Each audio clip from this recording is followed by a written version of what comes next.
Welcome back to the channel, friends.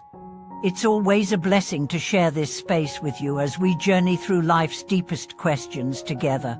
Today we are going to take on one of the most profound and timeless reflections, a question that has lingered in every heart, whispered in every civilization, and yet often ignored in the chaos of modern life. Can your wealth, your achievements, your possessions follow you after death?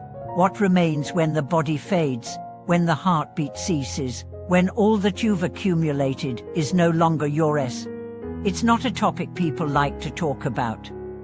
We live in a world obsessed with accumulating money, assets, trophies, followers, degrees, experiences. And while there's nothing inherently wrong with prosperity or comfort, we rarely stop to ask the one question that matters most: what actually lasts? Today's message is not about gloom. It's not about abandoning the world, it's about awakening. Because within this question lies a hidden treasure, a truth that can completely transform how you live your life, how you relate to others, and how you prepare for what comes after this chapter ends. So let's start here, with the illusion of permanence. Have you ever stood at the bedside of someone who was passing, or attended the funeral of a once powerful person? In that sacred silence, it becomes heartbreakingly clear: no title can shield you, no bank account can protect you, no luxury can follow you. In the face of death, all status dissolves, all identities fall away. What remains? The answer is startling in its simplicity. What remains is the quality of your heart, the actions you've planted, and the purity of your intent. Buddhist teachings are crystal clear on this. Of all the things you accumulate in life, only karma follows you beyond the grave. Not karma in the fearful, punishing sense that many misunderstand, but karma as cause and effect. The momentum of your actions, the imprint of your speech, the fragrance of your thoughts. There's a powerful teaching that says, all that you take with you is your karma, everything else stays behind. And it's echoed in this truth: whatever you did with love, you take with you. Whatever you did with greed, you leave behind. Let me share a story. There was a simple man named Ja who lived in a rural village. He was not wealthy. In fact, he earned his living weaving sandals from straw, but every day, he recited the name of Amitabha Buddha, using the cut pieces of straw as a counter, placing one for each round of mantra into a jar. Every year on New Year's Eve, he would bring his jar to the temple and burn the straw offerings at the altar. To onlookers, it seemed quaint, even silly. Why waste your time with straw? But those who had eyes to see understood this man was building something beyond gold. He was investing not in material wealth, but in inner merit. He was weaving liberation, straw by straw. When he died, his body remained peaceful, his face serene. Witnesses reported a subtle fragrance in the air, and a warmth in the room long after breath had left, because Jan had lived with clarity. He had practiced devotion, and he had left behind not property, but a legacy of sincerity. Now contrast that with the story of a powerful merchant who hoarded wealth, built empires, but never practiced generosity, never cultivated the heart.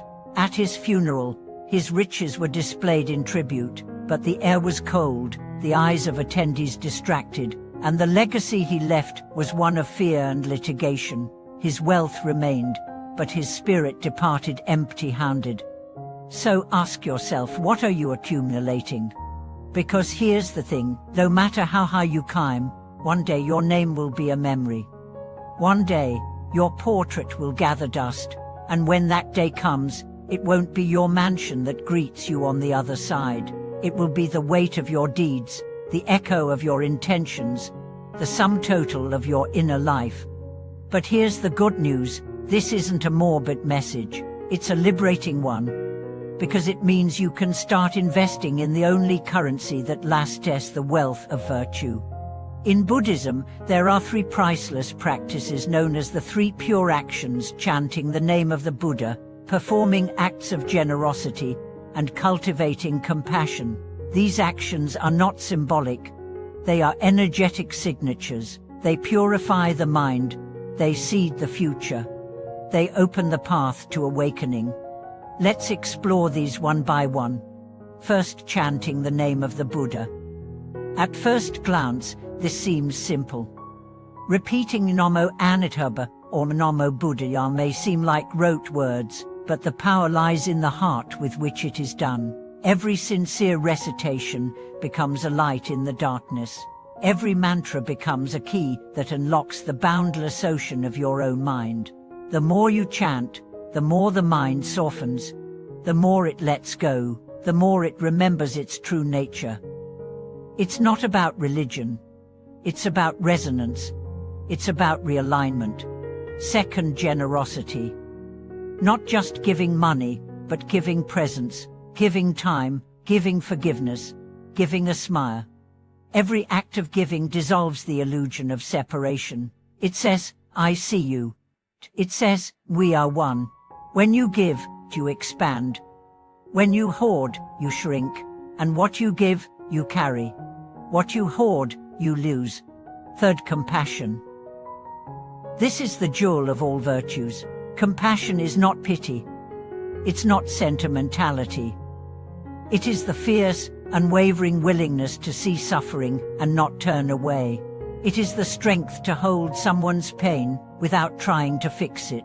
It is the maturity to say, you are not alone, and mean it. Compassion is what transforms practice from theory into grace.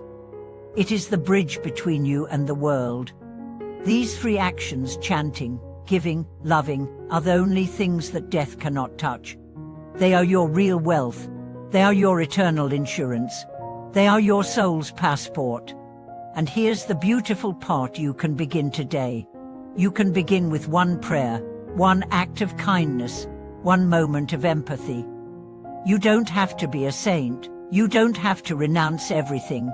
You just have to pause and ask, what am I growing? What am I leaving behind? Because whether you're rich or poor, educated or not, young or old, the only thing that matters in the end is how awake your heart was. Did you love? Did you forgive? Did you serve? That's the true measure. So if you want to leave something behind, leave wisdom, leave tenderness, leave peace. These are the real inheritances.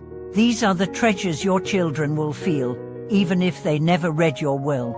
These are the seeds that sprout across lifetimes. Let go of the race. Let go of the grasping.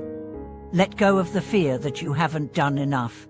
Because every moment you choose presence over distraction, kindness over cruelty, truth over convenience, you are building eternity.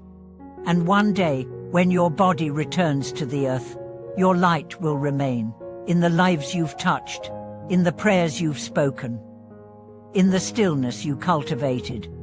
This is the one thing that death cannot erase. Thank you so much for watching this video. If this message resonated with you, I'd love to hear how you've begun to shift your focus from outer wealth to inner richness. Share your journey in the comments. Let's grow together in truth and compassion. And as always, if you found value here, don't forget to like, subscribe, and support this channel so we can continue to explore what really matters. Until next time, walk gently, live deeply, and remember your greatest treasure is already within you. Thank you for watching.